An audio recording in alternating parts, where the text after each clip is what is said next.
നമസ്കാരം. പ്രവാസി മലയാളിയിലേക്ക് സ്വാഗതം.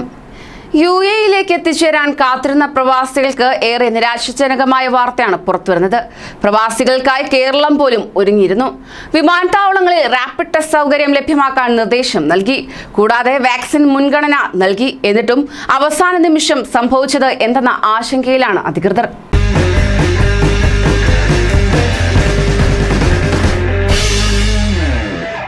നമസ്കാരം.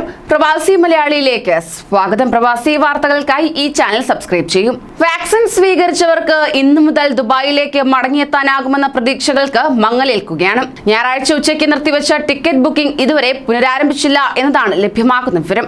യാത്രാവിലക്ക് സംബന്ധമായ അവ്യക്തതകൾ നിലനിൽക്കുന്നതിനാലാണ് എയർലൈനുകൾ ബുക്കിംഗ് നിർത്തിയത്. ഇത് സംബന്ധിച്ച് പുതിയ അറിയിപ്പ് ലഭിക്കാത്തതിനാൽ തന്നെ നാട്ടിൽ കുടുങ്ങിയ പ്രവാസികളും നിരാശയിലായിരിക്കുകയാണ്.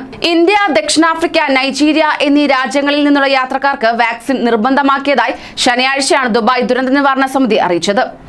23 മുതൽ 2 ഡോസ് വാക്സിൻ നിർബന്ധമാണെന്നായിരുന്നു അറിയിച്ചിരുന്നത്. ബുധനാഴ്ച മുതൽ സർവീസ് പുനരാരംഭിക്കുമെന്ന് എമിറേറ്റ്സും അറിയിച്ചതോടെ പ്രവാസികൾക്ക് ഏറെ ആശ്വാസമായിരുന്നു. ചില എയർലൈനുകൾ ടിക്കറ്റ് ബുക്കിംഗ് തുടങ്ങുകയും ചെയ്തു. എന്നാൽ പല കാര്യങ്ങളിലും അവ്യക്തത ഉണ്ടായതോടെ എയർലൈനുകൾ ടിക്കറ്റ് ബുക്കിംഗ് നിർത്തിവെക്കുകയാണ് ചെയ്തത്. ഇതുകൂടാതെ നാട്ടിൽ നിന്ന് 4 മണിക്കൂറിനുള്ളിലെടുത്ത റാപ്പിഡ് PCR പരിശോധനാ ഫലം വേണമെന്ന നിർദ്ദേശമാണ് പ്രധാന തടസ്സമായി നിൽക്കുന്നത്. ഇന്ത്യയിലെ വിമാനത്താവളങ്ങളിൽ ഇതിന് സംവിധാനം ഏർപ്പെടുത്താനുള്ള ഒരുക്കത്തിലാണെന്ന് എയർപോർട്ട് അതോറിറ്റി ഓഫ് ഇന്ത്യ ഉദ്ധരിച്ച് മാധ്യമങ്ങൾ റിപ്പോർട്ട് ചെയ്തിരുന്നു. എന്നാൽ എന്നു മുതലാണ് സംവിധാനം ഏർപ്പെടുത്തുകയെന്നത് വ്യക്തമായിട്ടില്ല.